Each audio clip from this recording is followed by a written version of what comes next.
நான் உங்க doctor Asha Lenin பேசுறேன். எந்த அரசியல் கட்சியிலும் அடிப்படை உறுப்பினர் கூட இல்லாத ஒரு காமன் மேன் நாளா.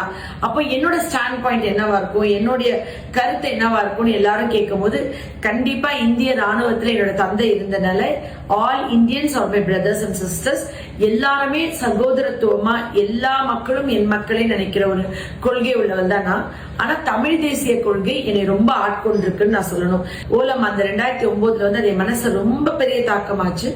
எனக்கு தெரிஞ்சு அதுக்கப்புறம் இருந்து இன்னி வரைக்கும் ஒரே ஒரு ஜீவன் நம்மளோட தமிழகத்துல தன்னோட குரலை ஓங்க உரைச்சிட்டு இருக்கு அப்படின்னு சொன்னா நம்ம சீமான் அண்ணன் தான். நிச்சயமா அவங்களோட ஆத்மா சாந்தி அடையணும்னா தமிழ் தேசியத்துக்கு நான் ஏதாவது செய்யணும்னு நினைச்சா நான் கண்டிப்பா வந்து மேதகா அவர்களுடைய தியாகங்கள், அவங்களுடைய போராட்டங்கள் எல்லாத்துக்கும் நான் திருப்பி என்ன பண்ண முடியும்னா, என்னால இப்ப வந்துட்டு சீமான் அண்ணாக்கு என்னோட சப்போர்ட்டை கொடுக்க முடியும்.